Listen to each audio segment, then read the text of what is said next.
بسم اللہ الرحمن الرحیم۔ زاد طالبین کا 5واں باب ہے حروف مشبہ بالفعل، سبق نمبر 15 میں خوش آمدید۔ آج کے سبق میں ہم پڑھیں گے کون سی دعا جلد قبول ہوتی ہے۔ قال رسول اللہ صلی اللہ علیہ وسلم ان اسرع الدعاء اجابۃ دعوت غائب لغائب۔ نبی کریم صلی اللہ علیہ وسلم نے ارشاد فرمایا بلا شبہ بہت جلد قبول ہونے والی وہ دعا ہے جو غائب کی غائب کے لیے ہو۔ اس میں ایک لفظ سمجھنے والا ہے، وہ ہے اجابہ۔ اجابہ یجیبو اجابتاً، اس کا معنی ہوتا ہے جواب دینا، اور اسی طریقے سے اجابت دعا یہ اس معنی میں استعمال ہوتا ہے دعا قبول ہونا، اور جابہ یجوبو یہ باب ناصرہ سے بھی آتا ہے۔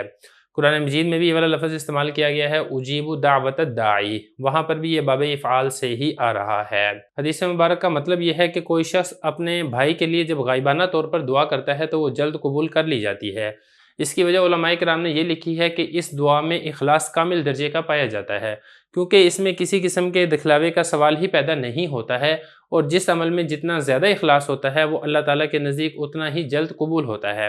اور اس حدیث کے اندر یہ والی صورت بھی داخل ہے کہ آدمی آپ کے سامنے موجود ہے لیکن آپ پوشیدہ طریقے سے دل ہی دل میں اس کے بارے میں کوئی دعا مانگتے ہیں تو وہ بھی اسی حدیث کے تحت داخل ہوگا، اور انشاءاللہ اللہ تعالیٰ کے فضل و کرم سے جلد قبول کر لی جائے گی۔ خلاصہ یہ کہ جو بھی پورے اخلاص سے کامل توجہ اور اللہ تعالیٰ کی ذات پر بھروسہ کرتے ہوئے کسی دوسرے کے لیے دعا مانگتا ہے تو اللہ تعالیٰ ایسی دعا کو ضرور قبول کرتے ہیں۔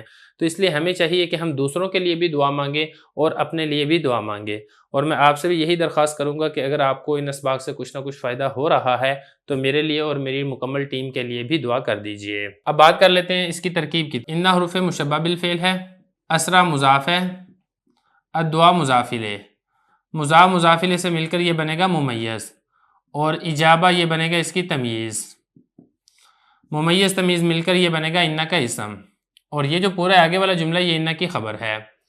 دعویٰ مضاف ہے، غائب موصوف ہے، اور کائن یہ اس کی صفت ہے۔ کائن شبہ فعل ہے، اس میں ہوا ضمیر فاعل ہے، لام حرف جر، غائب مجرور، جار مجرور مل کر اس کائن شبہ فعل کے متعلق ہے۔ کائن شبہ فعل اپنے فاعل اور متعلق سے مل کر غائب موصوف کی صفت ہے۔ موصوف اپنی صفت سے مل کر دعویٰ مضاف کے لیے مضاف الیہ ہے، مضاف الیہ سے مل کر یہ انہ کی خبر واقع ہو رہا ہے۔ انہ حروف مشبہ بالفعل اپنے اسم و خبر سے مل کر جملہ اسمیہ خبریہ ہوگا۔